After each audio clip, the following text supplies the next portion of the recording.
নমস্কার। সাঁঝবেলাতে তোমার সুরে সুরে সায়ন্তনের আড্ডায় তোমাদের সকলকে স্বাগত জানাই। আজ সুরের সাগরে ভেসে যেতে আমাদের মন চায়, আর তাই স্টুডিওতে আমাদের সঙ্গে রয়েছেন বিশিষ্ট যন্ত্রসঙ্গীত শিল্পী, আমার প্রিয় দাদা, আপনাদের সকলের পরিচিত শ্রী বিনায়ক সেন। নমস্কার দাদা, স্টুডিওতে আপনাকে স্বাগত জানাই। নমস্কার। নমস্কার দাদাকে আমরা মূলত হারমোনিকা প্লেয়ার হিসেবেই চিনি, কিন্তু আজকে দাদার সামনে একটা স্টিল গিটার রয়েছে। আজকে বোধহয় আমরা অনেক কিছু শুনতে পাবো, তাই তো? আজকে স্টিল গিটার শোনাবো। হ্যাঁ, নিশ্চয়ই শোনাবো। নতুন শুরু করেছি, এখানে 2 মাস বয়স হয়নি। 31 জানুয়ারিতে কিনেছিলাম। 31 জানুয়ারি প্রথম হাত দিই, তো চেষ্টা করবো সহজ সরল কিছু গান বাজাতে। কিন্তু হ্যাঁ, হারমোনিকা তো আমার মূল ইয়ে, যদিও আজকাল একটু কমে গেছে হারমোনিকা বাজানো, কারণ আমি যে গিটারের প্রতি যথেষ্ট নজর দিচ্ছি। সামনের বার হয়তো দেখবে সাথে স্যাক্সোফোনও চলে আসবে। হ্যাঁ, অনেকগুলো জিনিস আমরা জানি। কিবোর্ডও অনেকটাই শিখে গেছি। মানে আমরা যারা সোশ্যাল মিডিয়া অ্যাক্টিভ, তারা দাদাকে জানি যে অনেক কিছু, এত মিউজিক্যাল মানুষ খুব কম দেখেছি আমি। অনেকগুলো যন্ত্র, এবং এখন বোধহয় গানও। আমি নিজেও অনুষ্ঠান করেছি দাদার সাথে। আমরা একসাথে তো একটা অনুষ্ঠান করলাম, নয়নদার অনুষ্ঠান। হ্যাঁ, একটু গানও গাইছি আজকাল হেঁড়ে গলায়। আগে বাথরুমে গাইতাম, এখন বাথরুম থেকে বেরিয়ে এসেছি, বাইরের জগতে চলে এসেছি। আসলে আমি একটু এখন গিটারে বেশি সময় দিচ্ছি, কারণ আমি এমন সব গিটারের প্লেয়ারকে দেখছি। অ্যাকচুয়ালি এই যন্ত্রটা আমার ভীষণ ছোটবেলায় কলেজ লাইফে আমার ভীষণ প্রিয় যন্ত্র ছিল। বটুক নন্দী, সুনীল গাঙ্গুলি, কাজী অনিরুদ্ধ, রজত নন্দী, অভিজিৎ নাথ। এখন সেই রকম প্লেয়াররা এখন আছেন। যিনি আমার গুরুজি সোমনাথ দাস। আমি মনে করি একটা সুনীল গাঙ্গুলির একদম ছায়া, ওই টাইপেরই, ওই হাতের কাজ, ওইরও এক্স্যাক্ট ওই। তো তাছাড়া সোমনাথ দাস আছে, সোমনাথ দাস ছাড়া আরো অনেকে আছে। নাম বলতে গেলে এখন অনেক সময় পেরিয়ে যাবে, অত সময় তোমাদের নেই, আমারও নেই। হ্যাঁ, আমি অনেক যন্ত্রসঙ্গীতের মধ্যে থাকার চেষ্টা করছি, একটু গানও গাইছি। ঠিকই বলেছো, যতটা পারি আর কি। বেশ, আমরা শুনি। প্রথমে বিনায়ক দার হারমোনিকা দিয়ে শুরু হবে আজকে, তাই তো? হ্যাঁ, আমি হারমোনিকা দিয়েই শুরু করি। আমি যেরকম বলবে হারমোনিকা দিয়েই শুরু করছি। আমার প্রথম গান হেমন্ত বাবুর গাওয়া, ডক্টর নচিকেতা ঘোষের সুরারোপিত। আমি অ্যাজ এ যন্ত্রশিল্পী আমি একটা জিনিস সবসময় মেনটেন করে আসি এবং সবাইকে বলি, যন্ত্রশিল্পীরা উচিত নয় গান বলে দেওয়া যে এখন আমি এই গানটা বাজাচ্ছি, একেবারেই তাই না? যদি আমি সেই গানটা যদি দর্শক না বোঝে আমি কি বাজাচ্ছি, তাহলে তো আমি যন্ত্রশিল্পী নই। তো আমার প্রথম গান হেমন্ত বাবুর গাওয়া, ডক্টর নচিকেতা ঘোষের সুরারোপিত একটি গান দিয়ে আমি শুরু করছি। বেশ, আমরা তাহলে বিনায়কদার প্রথম গানে যাব।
অপূর্ব শুনলাম বিনায়কদার এই হারমোনিকা, খুব ভালো লাগলো দাদা। Thank you. প্রথমেই বলি যে আমি ভালো হয়তো তোমার লেগেছে, কিন্তু একটা বিরাট ভুল তথ্য দিয়েছি আমি। গানটার আগের গানটা মোটেই ডক্টর নচিকেতা ঘোষের সুর নয়, ওটা হেমন্তবাবুরই সুর। হেমন্তবাবুই সুর দিয়েছেন, উনি গেয়েছেন। আচ্ছা, বেশ। একটা ভুল তথ্য দিয়েছি। বেশ।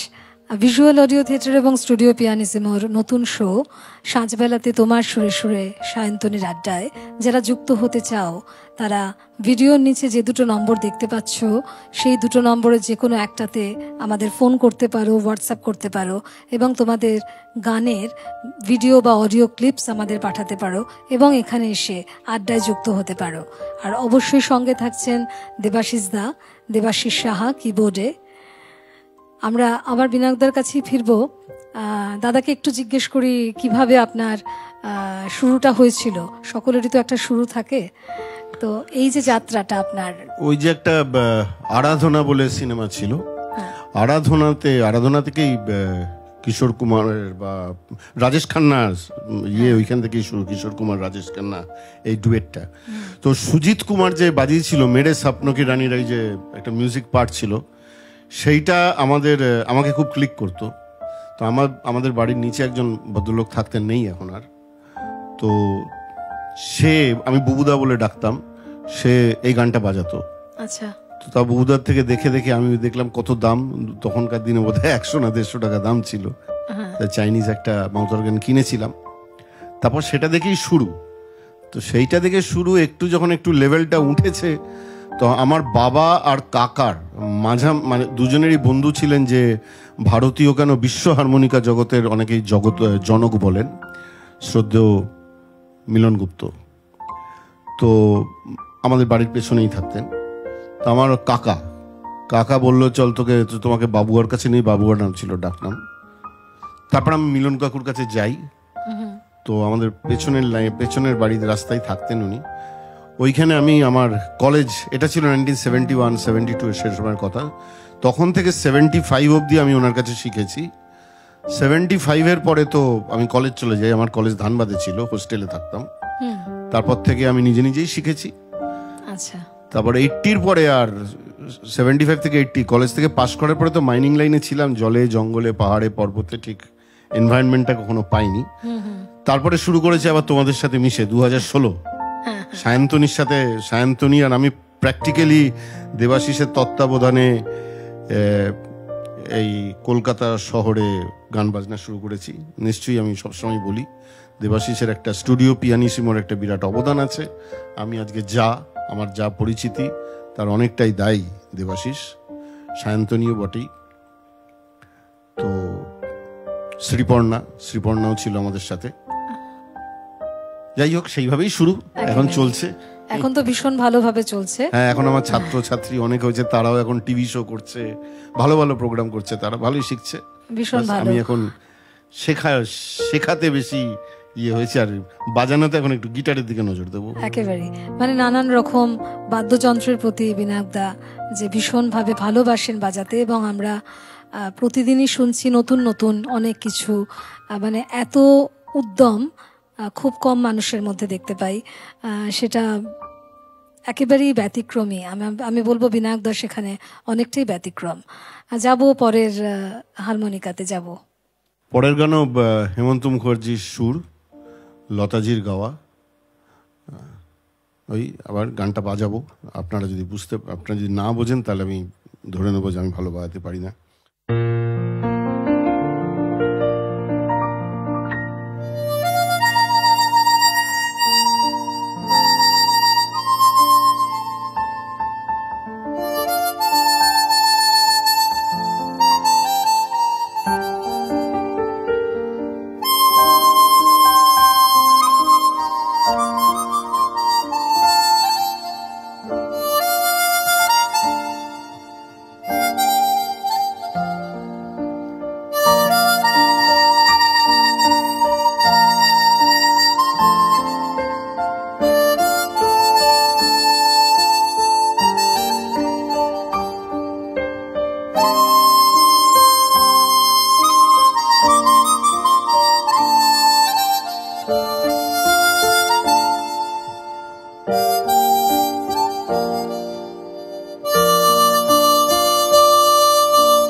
নিশ্চয়ই বুঝতে পাচ্ছেন, দর্শক বন্ধুরা যারা ক্যামেরার ওপারে রয়েছেন তারা নিশ্চয়ই বুঝতে পাচ্ছেন যে আজকে আমাদের স্টুডিওতে অসম্ভব সুন্দর একটা পরিবেশ তৈরি হয়েছে।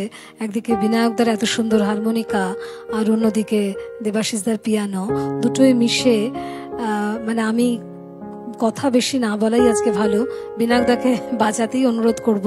কিন্তু একটা কথা একটু জানতে ইচ্ছে করে দাদার কাছে, দাদা এতটা সময় আপনি বার করেন কি করে? আপনি তো যথেষ্ট ব্যস্ত মানুষ। অবশ্যই সময় এখন বেশ টাফ। আমি সকালবেলা 9টায় বেরিয়ে যাই অফিস, আস্তে আস্তে সন্ধ্যেবেলা 6:30 7টা তো হয়ই হয়।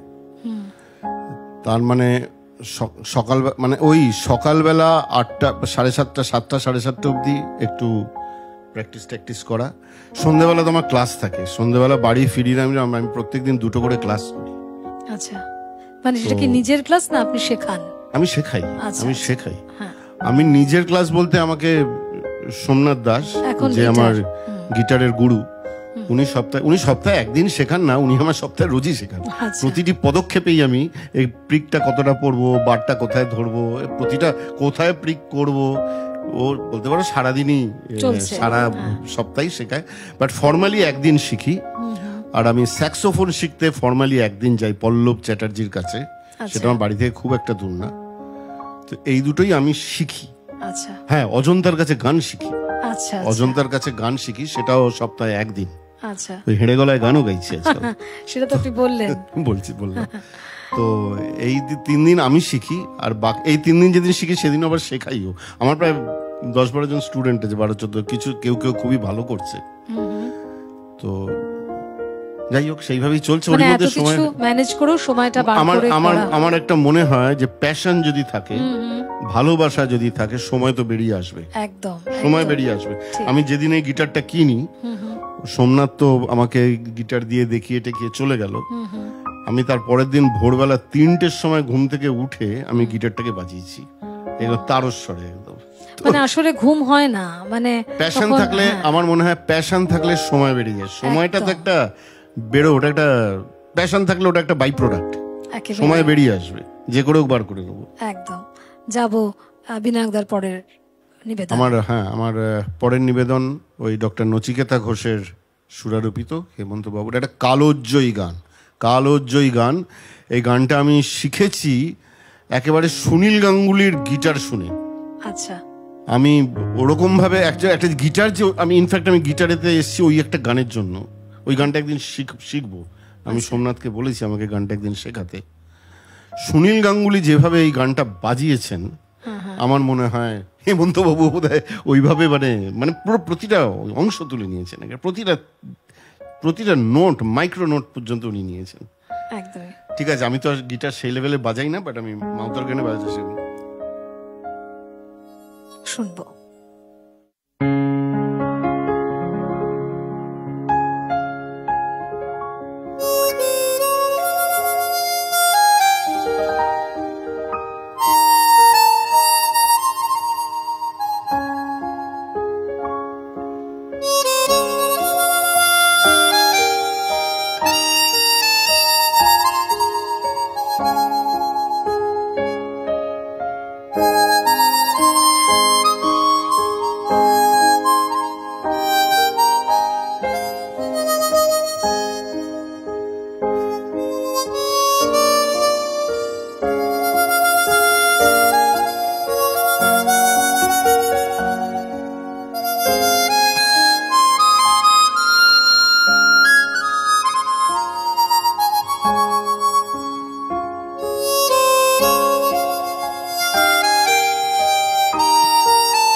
একটা অসম্ভব ভালো লাগার অনুভূতি আপনারাও নিশ্চয়ই টের পাচ্ছেন।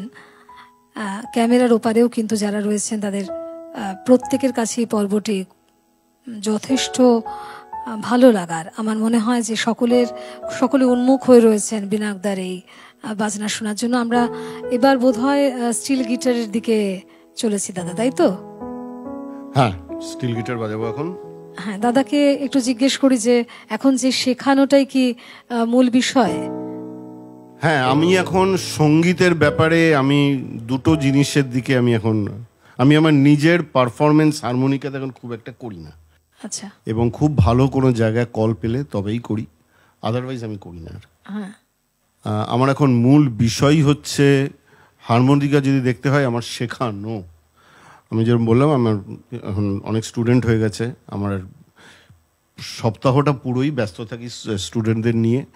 বিশেষ করে শনি রবিতে একটা বিরাট ব্যাপার আছে, যেখানে কেউ নেমন্তন্ন করলে শনি রবিবারই হয়, কিন্তু কোথাও যেতে পারি না। এটা কি অনলাইনে না অফলাইনে শেখান? না, আমি অনলাইন অফলাইন দুটোতেই শেখাই। আচ্ছা। অফলাইনে আমি আমার বাড়িতে শেখাই শনি রোববার মেইনলি, বাট তাছাড়াও আমার সপ্তাহে 2 দিন আমার অফলাইনে ক্লাস হয়। একটা বোধহয় বুধবার হয়, একটা বৃহস্পতিবার হয়। তো আমি এখন মেন ওইদিকে নজর দিচ্ছি। আর খুব ভাল লাগে যখন দেখি একটা 12 বছরের ছেলে আছে, সে রানার বাজাচ্ছে, সে লাইভে রানার বাজায়, সে পালকি চলে লাইভে বাজায়। তো এই অঙ্কুশ বলে একটা বাচ্চা ছেলে আমরা পেয়েছি, তোমরা পেয়েছো? হ্যাঁ, নজরুল তীর্থের অনুষ্ঠানে পেয়েছো, দেখো কি সুন্দর বাজায়, খুব ট্যালেন্টেড, খুব। হ্যাঁ, তো আমি ওদিকে করছি। আরো অনেকে আছে, আরো অনেক স্টুডেন্ট আমার আছে, তারা খুব ভালো করছে। একজন ভদ্রমহিলা তো আন্তর্জাতিক নারী দিবসে ঝুমপাড়ায় ছিল সেদিন, সে গুড মর্নিং আকাশে ছিল আন্তর্জাতিক নারী দিবসে। ভাল লাগে, আমার নিজের ভাল লাগে। আর আমার গিটারে আমার ডাইরেক্ট আমি অ্যাকচুয়ালি শিখি অনেকের কাছে, প্রত্যেকেরই কাজে হাতে আমি তার দিকে নজর দেখি সে কি করে। কিন্তু আমার গুরু তো একজনই, আমার ফর্মাল গুরু একজনই, সোমনাথ দাস এইখানেই থাকে, কাজপিটেই থাকে, অপূর্ব বাজায়। মানে ও যে কি করে, তেরে বিনা জিন্দেগি সে কই নেই পুরুলিয়াতে গিয়ে আমি দেখছি ওর পাশে দাঁড়িয়ে, আমিও পারফর্ম করছিলাম অন্য গানে। তো অদ্ভুত কিভাবে সে গিটার বাজায়, এবং সে সুনীল গাঙ্গুলির ছাত্র। আমি খুব হ্যাপি সোমনাথকে পেয়ে। সোমনাথ আমি এখন আর স্যাক্সোফোন শিখছি। Saxophone is a very difficult instrument, it's a very difficult instrument. ওর ব্লোয়িংটা আনতেই এখন আমার ঠিকভাবে আসছে না। ওটাও তো আমাদের শুনতে হবে, ওটা শুনতেই তো এইসব লাগবে না পুরো এখানে। হ্যাঁ, স্যাক্সোফোন নিশ্চয়ই শুনবো। আমি নিজে খুব বিশ্বাসী যে স্যাক্সোফোন শিখবো। আর আমি অজন্তার কাছে গান শিখি, বেসিক্যালি ভোকাল ট্রেনিংটাই শিখি। আমি ওকে বলেছি, তুমি আমাকে স্ট্যান্ডিং নোটস গুলো কি করে দাঁড়িয়ে থাকা যায়, পাল্টাগুলো একটু শেখাও। কারণ গান তো আমি সবসময় মনে করি গান তো শিখে যাবোই, আমি যদি স্ট্যান্ডিং নোটস বা পাল্টা যেগুলো যদি ঠিকভাবে করতে পারি, গান তো অটোমেটিক্যালি বেরোবে। তো আমার একটা অজন্তার ছাত্রছাত্রীদের নিয়েও একটা অনুষ্ঠান করছে 30 তারিখে, আমিও সেখানে গাইবো, 2টো গান গাইবো। একটা গান গেয়ে ফেলেছি সেদিন ফেসবুকে, দিয়ে গেনু বসন্তের, ওই কালকে ফেসবুকে গেয়ে ফেলেছি। ওটা আরেকবার শুনতে হবে ওখানে যদি যাও তো। আচ্ছা আচ্ছা, এই চলছে আর কি। খুব ভালো, একেবারেই সঙ্গীতের মধ্যে একেবারে ডুবে থাকা যাকে বলে, তাই তো? তবে আমার এই ফেসবুক আর ইউটিউব থেকে কিন্তু আমি উঠেছি। আমি ওই জন্য আমার ফেসবুক এবং ইউটিউব চ্যানেল এবং তার শ্রোতা, আমার ফেসবুকে প্রায় 5-5.5 হাজার আমার ফলোয়ার্স হয়ে গেছে আমার পেজে। আমার প্রায় 1,000-5 টাকা ফ্রেন্ডস আছে আমার প্রোফাইলে। ইউটিউবেও আমার অন্তত 4টে না 5টা ভিডিও ভাইরাল হয়েছে। ও পলাশ ও শিমুল ভাইরাল হয়ে গেছে। সিডনি থেকে আসছে, ইউনাইটেড স্টেটস থেকে আসছে সবাই, বাঙালি গ্রুপ, ভারতীয় গ্রুপ, ও পলাশ ও শিমুল দেখছে। ভাল লাগে এগুলো, খুবই ভাল লাগে। আমার ইউটিউব চ্যানেল আছে, অনেকেই দেখেন। আমি তার জন্য আমি খুব ভাল লাগে। এইভাবেই চলছে। এখন গিটার শোনাবো, কারণ গিটারে কেউ যেন এক্সপেক্ট না করে যে আমি যেরকমভাবে হারমোনিকা শিখিয়ে শুনিয়ে দিলাম সেইভাবে অত নিখুঁত হবে। কিন্তু আমি নিখুঁত হবে একদিন, এবং আমি সেই নিখুঁত বাজানো নিয়ে আসবো, সে আমি প্রতিজ্ঞাবদ্ধ। এবং আমার সেই কনফিডেন্সটা আজকে 65 বছর বয়সেও সেই কনফিডেন্সটা আমার আছে যে আমি পুরো নিখুঁত বাজাবই একদিন। একদম একদম একদম, অনেক শুভেচ্ছা দাদা। আমরা শুনি এবার।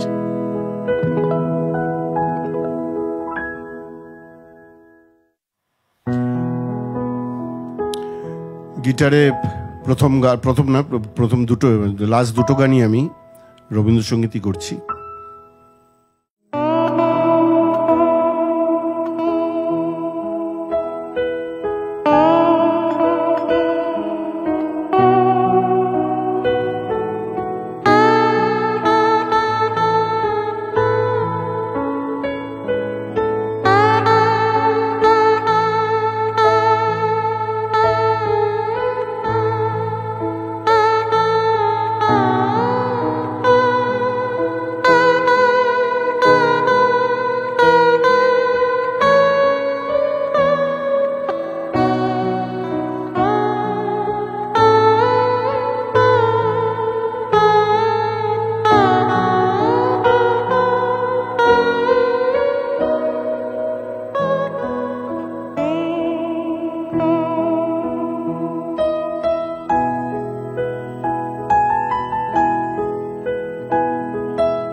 কেমন শুনছেন বন্ধুরা আমাদের লিখে জানাবেন। বিনায়কদার আমি যেটুকু পাশে বসে শুনছি তাতে আমি ভাবছি যে মাত্র 1.5 মাস, পৌনে 2 মাসে এই জায়গাটা কি করে সম্ভব দাদার পক্ষে আমি জানি না।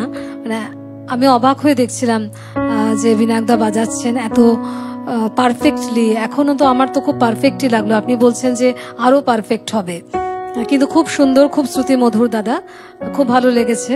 আমার মনে হয় যে সকলে নতুন একজন বিনায়কদাকে আবার আমরা পেতে চলেছি গিটারে, এবং অন্য বাদ্যযন্ত্র নিশ্চয়ই আছে, কিন্তু গিটারটায় আমার মনে হয় যে আরো অনেক, বোধ হয় বিনায়কদা মনে হয় আরো অনেক বেশি বাজাতে চান। হ্যাঁ, এটা কোনো সন্দেহ নেই, পারফেকশনের কোনো এন্ড নেই। পারফেকশনে ভালোর তো কোনো সীমা হয় না, এবং এটা তুমি একদম ঠিক বলেছো। এখন আমার যন্ত্র সঙ্গীতের টপ প্রায়োরিটিতে আছে এই যন্ত্র। হ্যাঁ, সেটা আপনার বাজানো দেখি আমি বুঝতে পারছি দাদা। 31শে জানুয়ারি আমি আর আমার গুরুজি সোমনাথ আমরা গিয়ে কিনেছিলাম, এইটা না, এটা অ্যাকাউস্টিক্স কিনেছিলাম। সেইটা দিয়ে হাত পাকাতে পাকাতে আমাকে হঠাৎ মনে হলো যে না, আমি এবার একটু বোধহয় বেটার বাজিয়ে ফেলছি, বোধহয় একটা ইলেকট্রিক দরকার। তো তারপরে এটা বোধহয় দিন 10 আগে কিনেছি। আমার এখন ফার্স্ট প্রায়োরিটি গিটার। বেশ, এটা আমার স্ত্রীও জানে, আমার ছাত্রছাত্রীরা জানে, তারা এখন খুব একটা আমার গান ফান শুনছে না, আমার ফেসবুক ইউটিউবে দেখে নেবে, আজকাল খুব একটা পোস্ট হয় না। আর সোমনাথ তো জানি, তো এটার নতুন পোস্ট আমরা আবার পাবো, গিটারের নতুন পোস্ট আমরা আবার পাবো। অনুষ্ঠানের একেবারে শেষে এসে পৌঁছেছি। বিনায়কদার আরেকটি গিটার বাদন দিয়ে আজকের অনুষ্ঠান শেষ হবে। সময় সীমিত, না হলে দাদাকে ছাড়ার কোনো ইচ্ছেই ছিল না। আবারও দাদাকে আমন্ত্রণ জানিয়ে রাখছি আবার নতুন কিছু শোনার আশায়, আর গিটারও আরও বেশি করে শোনার আশায়। ভিজুয়াল অডিও থিয়েটার এবং স্টুডিও পিয়ানিজমের নতুন শো সাঁঝবেলাতে তোমার সুরে সুরে সায়ন্তনের আড্ডায় যারা যুক্ত হতে চাও, তারা ভিডিওর নিচে যে দুটো নম্বর দেখতে পাচ্ছ তার যে কোনো একটাতে আমাদের ফোন করতে পারো এবং হোয়াটসঅ্যাপ করতে পারো। তোমাদের গানের অডিও বা ভিডিও ক্লিপস আমাদের পাঠাতে পারো এবং আমাদের সাথে যুক্ত হয়ে যেতে পারো। তো দাদার জন্য রইল আমাদের অনেক অনেক শুভেচ্ছা, আমাদের স্টুডিওর তরফ থেকে অনেক শুভেচ্ছা। তোমাকে এবং দেবাশিসকে অনেক ধন্যবাদ জানাই। শুরু করি আমার একেবারে শেষ গান। একদম।